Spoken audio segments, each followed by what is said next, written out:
Bonjour, bienvenue sur le blog de Livres Crus. Alors aujourd'hui on va essayer de conclure, ou en tout cas de terminer la première phase de ce que j'avais appelé les maillons faibles, le point faible de chacun, en faisant un petit tour d'horizon de ces différents points faibles, avec quelques réflexions sur chacun d'entre eux, pour avoir une vision globale un petit peu de qu'est-ce que c'est que nos points faibles, et de ressentir l'importance qu'il y a pour chacun d'entre nous de déterminer son ou ses points faibles. Donc pourquoi le point faible? On revient là-dessus une dernière fois. Pourquoi le point faible? Bien, par exemple, dans le mouvement crudivore, il y a énormément de personnes qui sont très au point au niveau alimentation. Ça pose souvent peu de problèmes. Mais si leur exercice physique est médiocre, qu'est-ce qui va les retenir en arrière? Est-ce que c'est leur exercice physique médiocre ou leur trop de focalisation sur l'alimentation? Peu importe, l'un dans l'autre, on arrive aux mêmes choses. Donc arriver à avoir un niveau équilibré, la santé est globale. On ne peut pas isoler des facteurs. On ne peut pas penser être quelqu'un en bonne santé si on a quelques parties de sa roue, telles que je l'ai défini précédemment, qui sont voilées. Il faut que tous les rayons soient bien tendus, tels que je vous l'ai expliqué. Donc pour passer un petit peu en revue ces différents points en guise de conclusion, le premier, ça serait visiblement dans le milieu crudivore, la première cause de mauvaise santé et le manque de sommeil. C'est le maillon faible chez la plupart des gens qui sont déjà dans une démarche alimentaire, bien sûr je parle. C'est le manque de sommeil. Or, avec le manque de sommeil, l'absence de sommeil, on perd sa capacité de jugement, sa capacité de prise de décision, on ne raisonne plus sainement. C'est un moyen qu'on a qui peut exister pour laver des cerveaux, pour rendre les gens fous. Donc le sommeil est essentiel. Octroyez-vous assez de sommeil, octroyons-nous assez de sommeil, parce que je peux parler pour moi aussi. Ensuite, donc il y avait au niveau de l'alimentation, une alimentation non adaptée génétiquement à nos besoins. Alors par rapport à énormément de remarques, de commentaires qui ont été faits sur le blog, je tiens à dire que dans mon expérience, quelques éléments non conformes à ce qui est adapté génétiquement à l'individu peuvent perturber tout le système. Je veux entendre par là, sans passer pour un extrémiste, que par expérience, ne serait-ce qu'un petit plat cuit de temps en temps, un petit arrangement avec des plats préparés, ça peut mettre en péril tout le fonctionnement pour des jours suivants. Et donc, surtout quand on commence à manger beaucoup de fruits, si on garde des graisses dans l'organisme suite à des repas cuits, surtout si ce sont des graisses cuites, elles vont rester très longtemps en suspension sous forme d'acide gras dans le sang, et ça va perturber toute la digestion des glucides et leur assimilation. Donc attention à ça. Si vraiment vous avez des problèmes de digestion, on reviendra sur la digestion dans le prochain message, mais si vous avez des problèmes de digestion, déjà interrogez votre régime. Ensuite, interrogez vos émotions, interrogez votre sommeil, interrogeons tous nos points de santé, et c'est en cela que la détermination de points faibles, de notre maillon faible, est importante.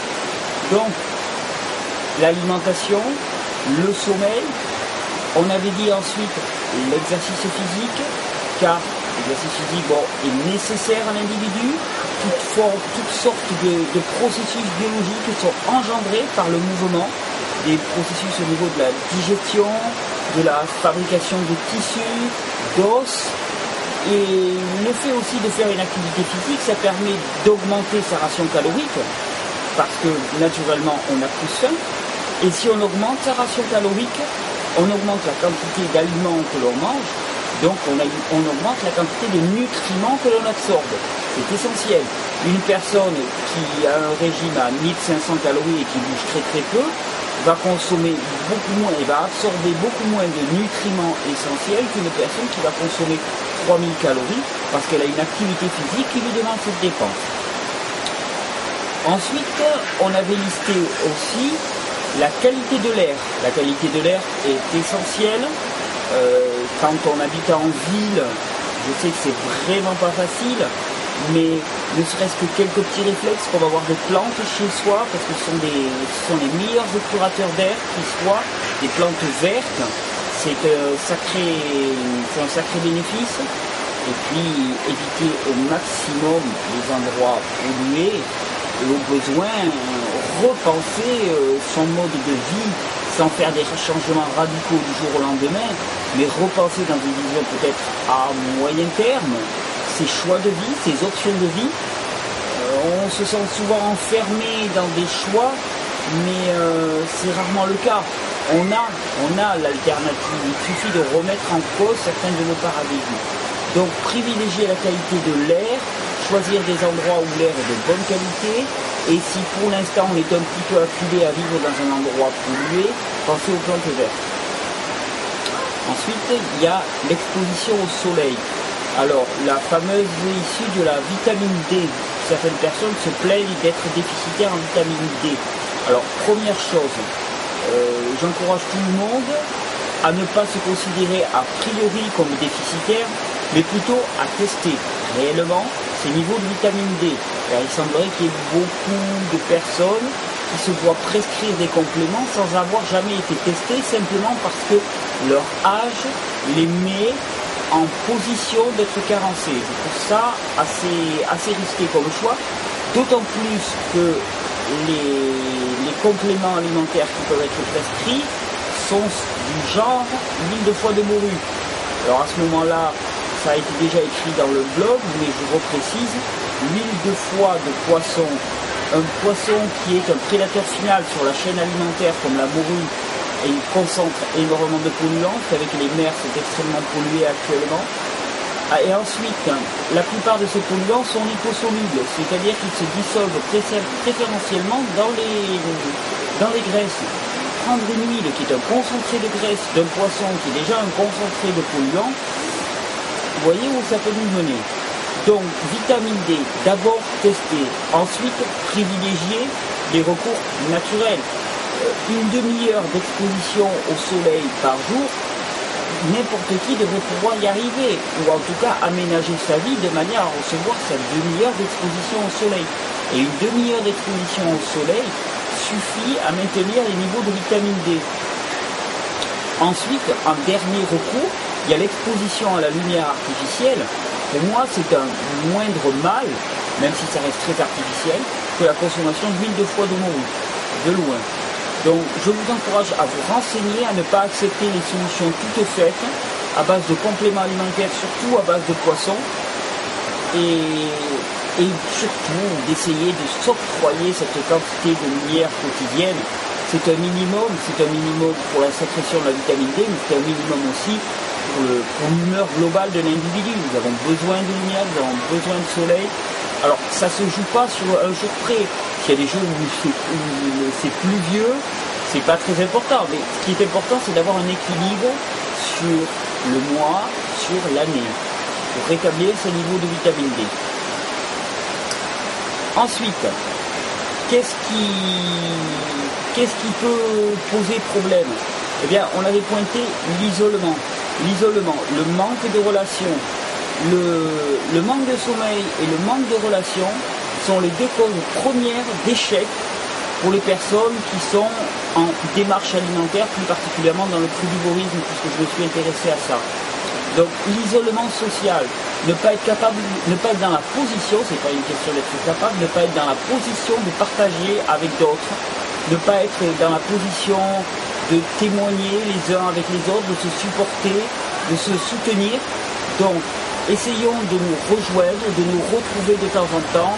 Le lien virtuel par internet, ça aide, mais c'est largement pas suffisant. Au contraire, notre société a tendance à atomiser les gens.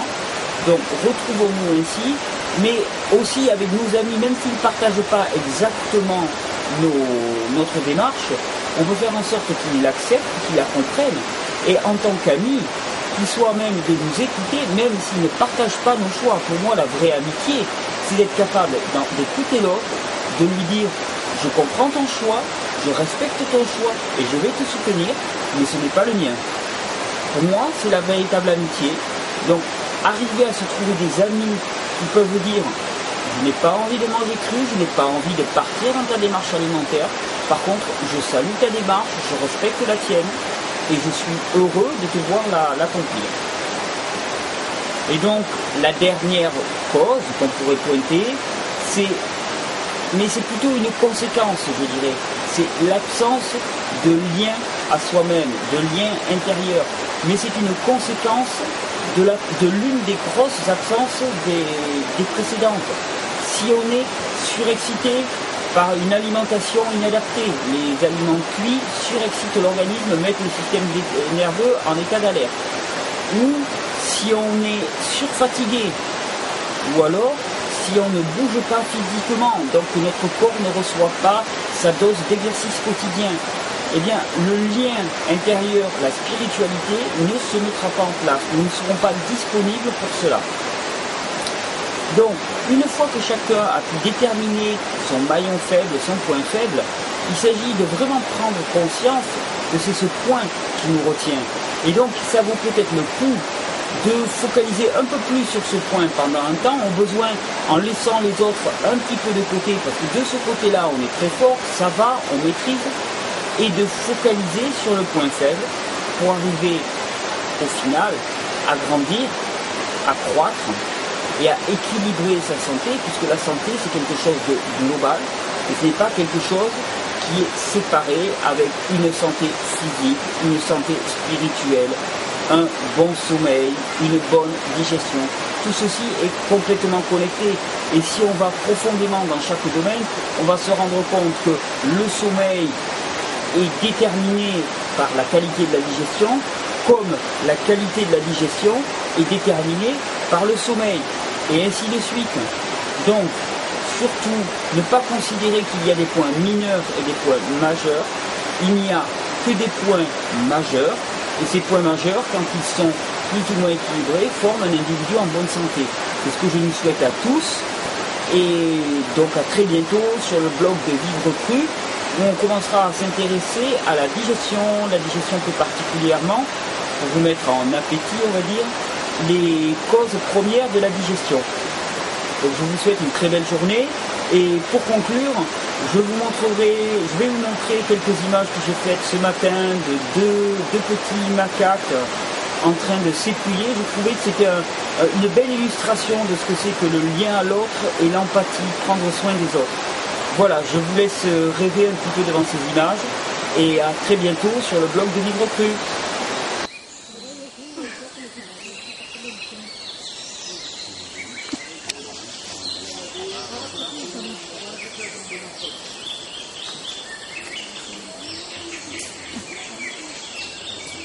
Thank